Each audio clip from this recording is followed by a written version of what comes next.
So let's start with you then. We've got Aphrodite, inner goddess, and we've got fourth house. So some of the qualities that are assigned for you and then for your person may be interchangeable. In other words, you may see qualities within your person reflected in your life. So just take it as it resonates. So Aphrodite, inner goddess, is always about self-care. So fourth house is always about your home. It can be your physical home, or it can be the atmosphere or the people in your home, or it can be the relationship that you have with your family, your roots, your foundation, where you've come from, your family history and so on. It's also your relationship to your ethnic identity or your ancestry, whatever is applicable for you in this situation. So it seems that with the inner goddess Aphrodite, it seems like you need a bit of self-care at this time. Perhaps you've been through the mill with this. Fourth house roots, whatever, either you have been moving or you are moving or something is changing within your home. You could be renovating, you could be updating, you could be relocating physically, but also changing something within the home, or it could be that somebody else is going out or somebody's coming in, or there's the atmosphere in the home. But it can also be to do, as I said, to do with your relationship with your actual family. So whatever's gone on, it seems that you need some time to yourself at this point. So inner goddess, awaken the goddess within you through dance, self-care, and appreciating your divinity. But ultimately what this is about is appreciation of your body, your energy levels, your time, and just appreciating your essence, whether that's your sexuality or your sensuality, or just what really is good for you in every way, shape, or form. So put yourself first in this case. Whatever is good for you. It could be a spa day. It could be walks in nature. It could be some sort of makeover. It can be perhaps going for a haircut and a change of look. Whatever is appropriate for you. It can also just be spending time at home quietly reading a book without media interference or without the interference of others around you. Sleeping, resting, sea salt baths, bubble baths, a little break, whatever, some sort of like a yoga retreat, whatever is your thing. Inner goddess, it's the appreciation of that, the appreciation of your body, which is your temple, and this is your vehicle for this lifetime. So you've got to look after it. And that can be done in numerous ways, depending on whether you're masculine or feminine. You can design this appreciation of self and love of self in many, many different ways. But it's saying that you need to do this in some way, and it could also be within the home that you are currently occupying. And also, if you are connected to other family members, perhaps there are a lot of other family members around you who are also taking a bit of strain. When you do this for yourself, you set an example. You actually are an example to others of how you to look after yourself.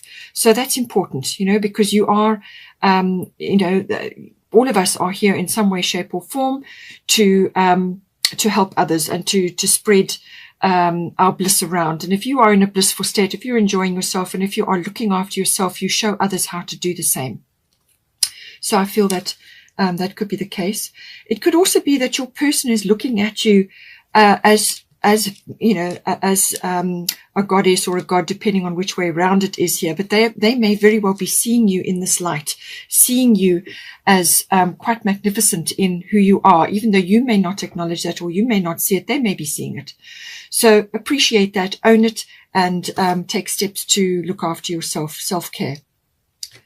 Now we've got here Kuan Yin, compassion, and Cancer, I feel. So this is for your person.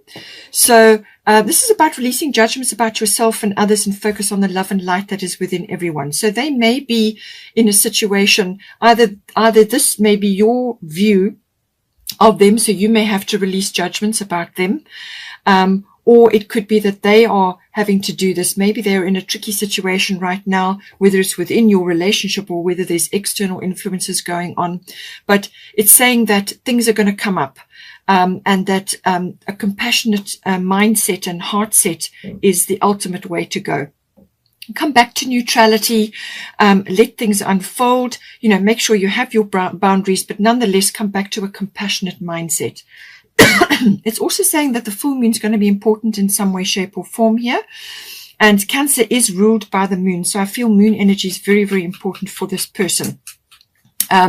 So full moon, on the 27th of April will be in Scorpio. As I said, it is going to bring things up, and this could trigger this slipping into a place of compassion for them. They need to activate this in some way or shape or form, or it could be that you need to direct that energy towards them.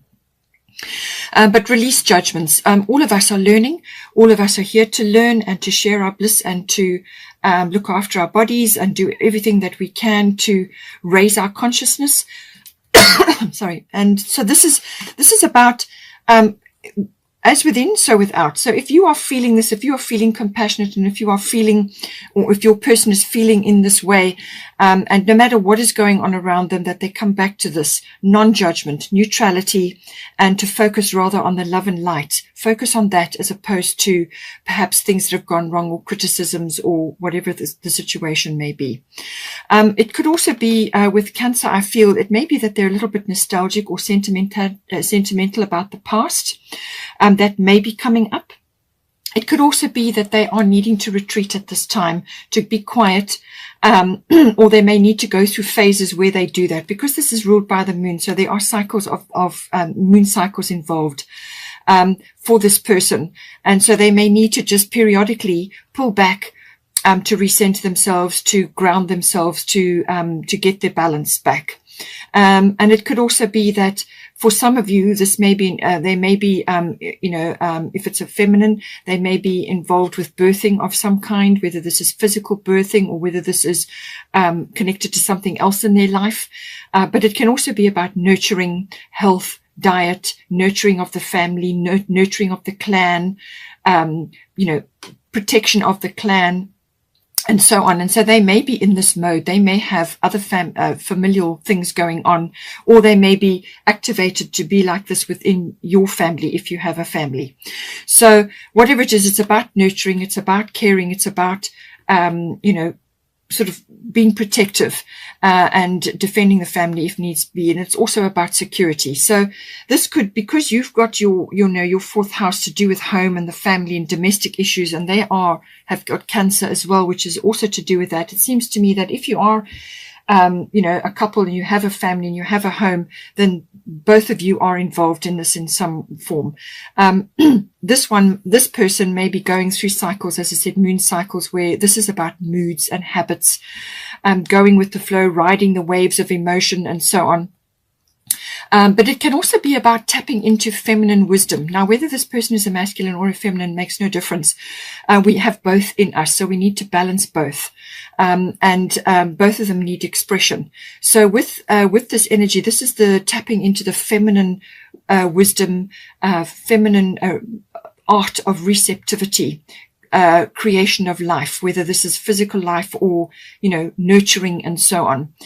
It's also about, just a general kind of feeling of love for the family, love for the home, and for nurturing. The nurturing is the strong aspect here.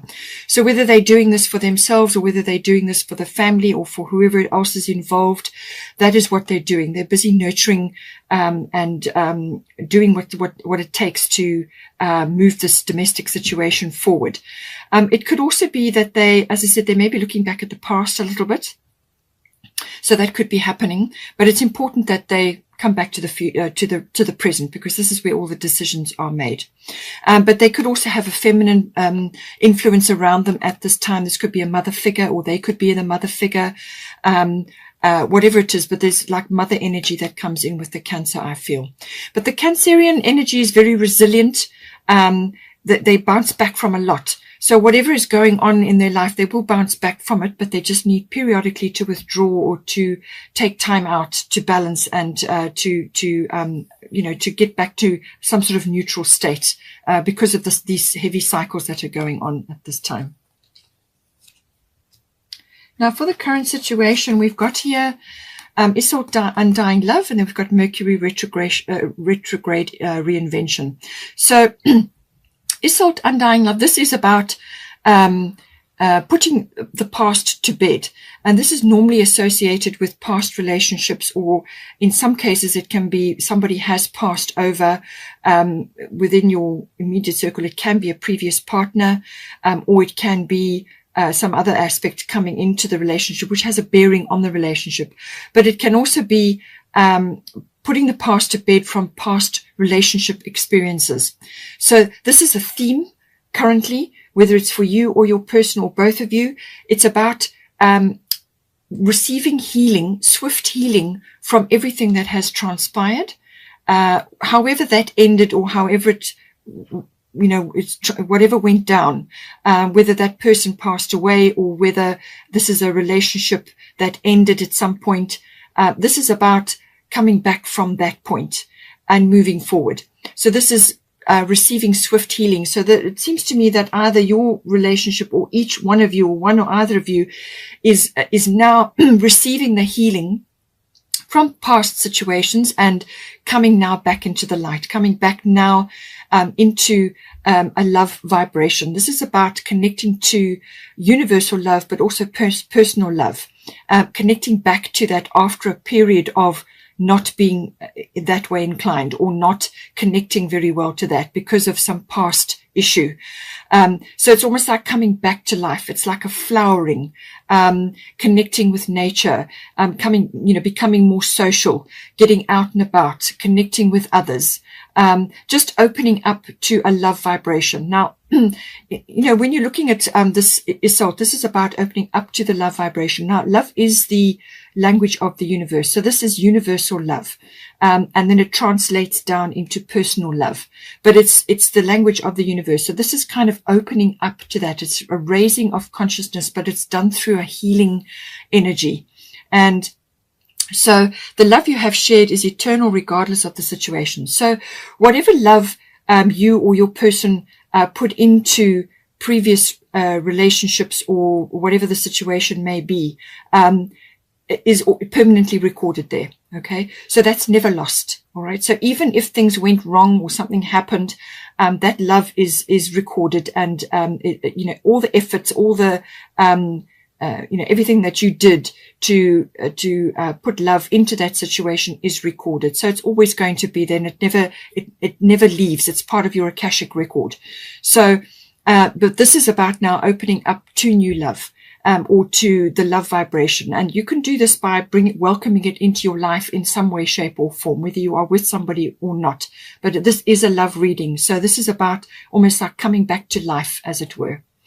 Now, Mercury retrograde reinvention, this has a number of aspects. This can be about perhaps a delay, or some kind of setback, or something that can't be initiated at this time. All right. So this is what it's saying for the situation currently. So this Mercury is the god of communication. So this is about communication in some way, shape or form. It can also be contracts and documents, but it's normally about communication. This can also be electronic. It can be internet based. It can be vehicle based. All kinds of electronics and all kinds of communication devices sometimes go on the blink under a Mercury retrograde. But in this context, it's about communication. So it's saying that there's some delay, or there's some situation which is causing you both, or one or either of you, to go back to the drawing board in some way, shape or form. There's something that needs refinement here, or a new plan needs to be come up, or possibly you are grappling with changing circumstances which are happening every other day or every week, and so you have to keep constantly adapting. But it's saying there is some delay or some kind of pause that is necessary now, back to the drawing board to refine the plan, or whatever it is that needs to be said, or however it needs to be enacted. This is not a time for action right now. This is a time for healing. It's not a time for big actions or initiating big moves, because they will either, go wrong, or you'll get the wrong result. Something will not go well with that. So this is a time to go back to the drawing board, to go over the part of the plan, or go over the conversation, or go over your words, or whatever it may be, to come up with something better. And you will come up with something much better on the other side of this. So 5 and 1 is 6, so possibly 6 days, 6 weeks, the 6th month, which could be June. So take it as it resonates. Anything with a re in front of it falls in under the Mercury retrograde. So it's a retrograde, it's reinvention, it's review, it's repeat, relocate, anything with a re. So, you know, it's a time of review. It's a time to go over. It can also be, in some cases, a repeat of something. And it's about refinement. It's about coming up with something better than what you had the first time, because some details may have been overlooked under this energy.